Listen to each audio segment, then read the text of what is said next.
So, hello and welcome to Race Day at the Winning Post. We are talking about the Bombay races on the 30th of December 2012, the last race day of the year in Bombay. So, a 9-card field, and Mahindra with me to take us through the live races. Mahindra, let's start straight away with the first race. According to me, this is the most difficult race of the day. 4 years old and over, class 5, not much form here. 4 of them stand a chance. 3, 5, 7 and 8 according to me. Yeah, difficult race from betting point of view, if you ask me. Yes, you have the form horse Rio Del Rey, who won well last time, so you can't really discount his chances again. He's got the allowance to nullify the penalty. Dominana is one more which I like very much. She finished very well after winning her first race in Pune. She's done well here on this racetrack last time out. Herculean is the one, dark blue, and Brute Rose, I would say, is the one to watch out for. Okay, let's take a look at the prices. What do you have right now? What are the prices for this first race? It's an open race out here. Herculean is marginally the favorite, if you can call it that, at 3.5. Dominana, Rio Del Rey, and Brute Rose are 4-1 each. I think each one of them gives you a value for money bet. Any recommended bet here? Well, I would go with Dominana because she's had a good run at that on the Mumbai track recently. And the third before that was really an eye-catching one for me. Okay, for me, no tip in this race. Best left alone, I should say. Second race, let's move straight on the Sunny Bra Trophy. This is at 2 p.m. 4 horses only. Limitless Hills is number 1. A good second last time out. First start in Bombay behind Okavanga. He wasn't too far behind. Dallas Todiwala trains him. Allowance claiming rider. Sunny Bra was very close to Dallas. He trained with Dallas. So for me, I think Dallas has everything to gain with this entry out here. He must have thought and planned this through very carefully. Yeah, he would have targeted this race obviously for his affection for Bra, and the owner has been at his stable for a very, very long time, and not without really any undue chances. He can really make it. You see, a very interesting fact here is Neath had beaten Limitless Hills last time out when they met, and there was a huge difference in weights at that time, and Neath won by just a length. So Limitless Hills has got all the chances to take the revenge, as Neath and him still about 5.5 kilos adrift, but I think Limitless Hills has shown more improvement, and Neath is coming into this race slightly underdone, I think. And also that was over 2,000 meters. This is over 1,600 meters. I think the triple suit Limitless Hills. More, let's talk about number 2, Incognito. A lot of promise as a juvenile last year, but I still feel hasn't been able to, despite having won her share of races, I should say, she hasn't been able to deliver on that promise. Well, forte has always been speed. Less the distance, the better she goes. And now over a mile again, I don't think she'll have that nip to last out the mile. She'll be prominent, of course, till the final furlong, and after that the pace of the race will dictate terms in this race. Incognito, if it's a slow run race, will have a better chance to finish better. Okay, we've talked about Neath. Let's go straight to Invictus, and took a jump up on a winner's penalty from over in Pune. That was race 147, then ran second behind Relic Hunter. Relic Hunter carried 53. Relic Hunter, not a very big horse, so needs to carry lower weights rather than higher weights, and then ran 9th, but that was over 1,600 meters again in Bombay. For me, I think the handicapper may have caught up with Invictus. But you see, the last one was very, very poor, if you call that. He actually burst a blood vessel on his last start. So for me, I'm actually putting across him. Let's see what the odds are looking like out here. The odds are looking at this particular race.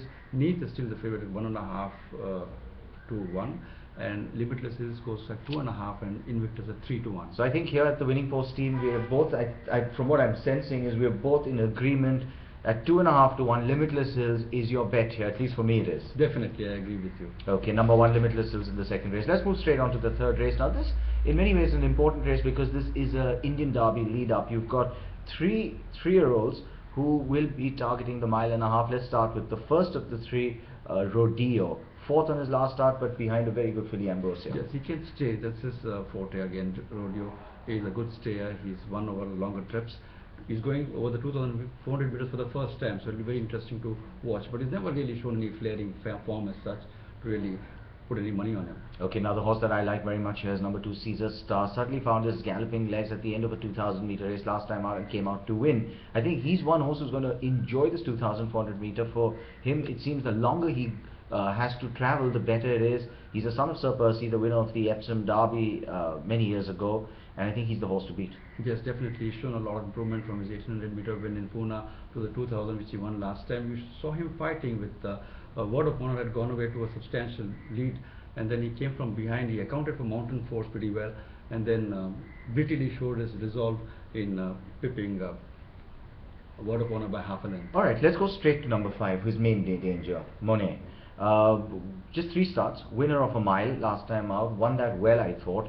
Half brother to Bruckner, who's a winner of the Calcutta Derby a few years ago. So clearly he'll stay, and from the Pacey Shroff stable, well, he's trained by Sham Habu really, not Pacey Shroff. But you know, you really can't go wrong backing these horses. That's right, but his victory over a mile was not as brilliant as it could have been, and to show that he can go the longer trips. He just won it and didn't spend much energy there. Alright, what price is, you're still with Caesar Star. What price is he? 12.10. Yeah. So we've got 2 we agree on here. We've got Limitless Hills at 2.5 and Caesar Star at 12.10. Sounds like a good double, doesn't it? It does sound like a good double. Okay, excellent. So for those of you watching this sounds like a good double. Let's go straight to race number 4. It's a terrible race. For me, I'd best leave it alone. 3 unraced horses, Wolfgang, Jetstream, Castle Roy. Let them race and have their fun. Yeah, and you have your fun down to watching the race, how it pans out. It's a sharp sprint race, Yeah. so it'll be interesting jostling going on, and then the final finish will be interesting. Certainly not for us. Let's go straight to race number 5. Elena carrying lots of weight, 5 kilos off to bring her back into the scale, but she's very fast, and despite the weight, I still think she comes in with a strong chance. So she's very fast. Very true. She's done everything right over sprints. You know, even last time she was not fancied at all over a 1200-meter race, but then she won very, very impressively. I think she's the best horse for 1000-meter in the country, if you ask me. And Turf Lightning and the other hopefuls have to go up notches to come in. And what price is she at? She's at 2-1, surprisingly. And Turf Lightning at 13.10. 13.10. Number 6 Turf Lightning is at 13.10. That's probably because of the weight. Going to be receiving, well, 58.5 really, and 49.5, 9 kilos. It's a lot of weight, but I think Elena's going to be good enough. And I think again here's another good bet at 2-1. Let's go straight now, Mahindra, to number 6, and this is juvenile rating. We had some posts on IndiaRace.com about our juvenile ratings, so we have those for you. We'll talk about each horse, but I'll take you through the ratings first. Number 1, Ancient Warrior, I've got at 8.5. Number 2, Head of State at 7. Number 3, Presence at 6. Number 4, Scenic Warrior at 11.5. Very high rating for this horse from Bangalore, son of multidimensional. Number 5, Warhorse, first time runner at 10.5. Number 6, Zoravar at 11. Number 7, Brindaban at 8.5. And number 8, Senora Bella, first time out winner at 11.65. Ancient Warrior looked very fat in the paddock last time out. Ran a very good race to finish third. He's a lovely looking horse, very handsome, and he's been working well. Yeah, he's been working well. His third was very suggestive. He put up a late burst to be well in the money, and I think he's got a great chance, if not a winning chance. He'll be right there. Okay, number 2, Head of State, the first of 2 Dr. Ramaswamy's horses. Behind Ancient Warrior and Senora Bella, I just kind of feel with the kind of work that number 4, Scenic Warrior is being given, the preference with the stable lies there. Definitely, you know, the stable has been doing pretty well. Sandesh is on a high, so everything auspicious for Head of State, and this could be a race he's looking to score. Okay, number 3, Presence, softer work compared to some of the others. You've got you know, stables like Pacey Shroff and Malesh Naredu and Karthik and Kuji Karthik here, Dallas, all work their horses pretty hard. Rehan is much softer on his horses, but a very competent trainer all the same. First time out Presence. I think let's just wait and see how he gets on. He clearly must be good because Rehan is conservative. He clearly must be good for Rehan to put him in here. Always, you know, puts in a lot of homework before and doesn't, you know, go hard on his younger horses. So until they run a couple of races, I think it's best to wait and watch. Correct. Number 4, Scenic Warrior. Now this horse has just had a lot of work. A 4th behind, striking over in Bangalore. That wasn't very striking, but clearly they think highly of him. He's a son of multidimensional out of Star Luminary. Possibly maybe a bit further than this, but clearly he's well thought of. Well thought of, but I think on the Mumbai track it will be better off if he has one experience on the track in a race. So that's what I'll be waiting for. Fair enough. Number 5, Warhorse and Razine out of Margarita. I remember seeing this as a juvenile over at the Usha Stud Farm when I was there filming a year and a half ago. I'll tell you one thing, this is a lovely horse. I remember this horse and he's been working very well. He'll wear blinkers first time out, and for me that's a slight concern. Yeah, I had spoken to Kuji just before, just after the races last race day, and he had told me that he tends to run greens even in his work he's shown a little bit of immaturity. He's still a juvenile, and if he copes with that, if he doesn't win in the race, he is the one to beat. But he is only concerned and apprehensive about how maturely he runs in this Now race. that's important, because the last time we actually were live on the Winning Post on race day was with Mandira last week. Mandira was with me, and we were talking about the juvenile race then. And at that point I made an interesting observation which I think is very relevant to horse racing, not just in India but anywhere around the world. I think when you're running first time out, if you're running a 5 furlong race and you've got the speed, it really won't matter too much. But if you're running a 6 furlong race, 1200 meters race, I think the benefit of a run becomes very important, and for that, Warhorse isn't my first pick. Let's move straight on to Zoraber, who has had a run and a victory. You've got to be a good horse to win first time out, and he's spurted with a class 1 horse, for me, that all of a sudden just brought him into the rating. When he won very well. He went start to finish in Pune. There was a little bit of commotion at the starting gates. 2 main fences were withdrawn in that race, and no one really looked at Zoraber as the winning prospect then. But then the way he ran, he really clobbered the opposition. Brindavan from the same stable, also a winner first time out, but I just get the feeling that Zoraber might be a bit better at this time of the year. It's a nip and tip between two. Rajendra sitting on Zoraber, Kamlesh sitting on Brindavan. The jockeys are there, but off late Rajendra has not shown the form, that kind of form that we are really used to seeing him. So that's a main worry for me. Rajendra has to pick himself up. Okay, number 8, Senora Bella, and she's the favorite. What price is she in? She's at at 12.10. Now I'll tell you something, I really like this filly. I thought she found the 5 furlong sharp last time. I backed her the last time she won. The stable thought she'd do well, but it wasn't like she came out as a tip where people were saying you must back this filly, she's fantastic. I thought she came out, won a million very well. She turned for home wide.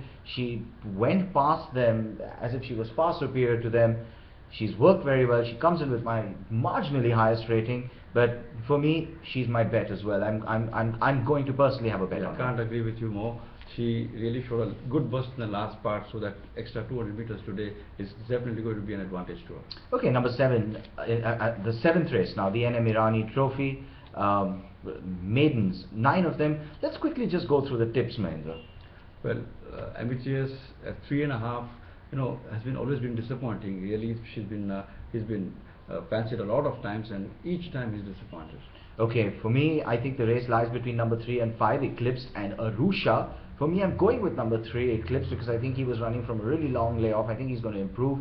Arusha's first start, how much has Arusha improved since Pune? Clearly a lot. The horse has been working very well. She's been really doing well on the track. For me, 3 first, 5 first, 1 and 7, but no bet. I'm recommending no bet in this race. Number 3 at 5-1, I surely think attracts as well. If she's my pick, you're right. She might be a value for money bet. I'm saying it right now. I won't have any money on her. That each way is a good recommendation. Then. Okay, and now our 8th race, the Maharaja Jivaji Rao Scindia Trophy. This is a grade 3 race over 1800 meters. Can Smashing get beat? I doubt that very much. I'd like Smashing even after a layoff in the last run, and I was disappointed she didn't come in. Well, I don't think she was given too hard a ride, because Trevor got into a bit of trouble on the rails and he couldn't really extract her from that position, and at that point I think he decided, you know what, I'm going to save her for another day. The wise move, because I think she's going to come out and win. Where's the main threat going to come from, you feel? The one thing about Smashing I want to add here, although she finished 7th, she was just 3.5 lengths from the winner's nose. So that's not too far back, and she had not run at her best. And she's at 14.10, so here's another bet for you at race day at the Winning Post.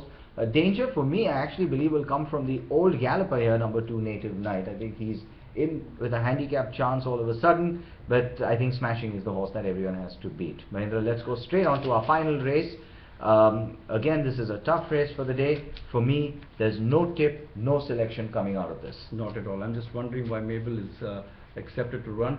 Ideally, I think the fact is she won at 61.5 last time out. Just a kilo more to go if you take the allowance into consideration. And perhaps she could win again. She could win again. Alright, well that's it from Mahindra and me. Thanks for joining us here on race day at the Winning Post. Let's hope our winning tips take you past the Winning Post. And we wish you very best for the day in terms of good racing and good betting.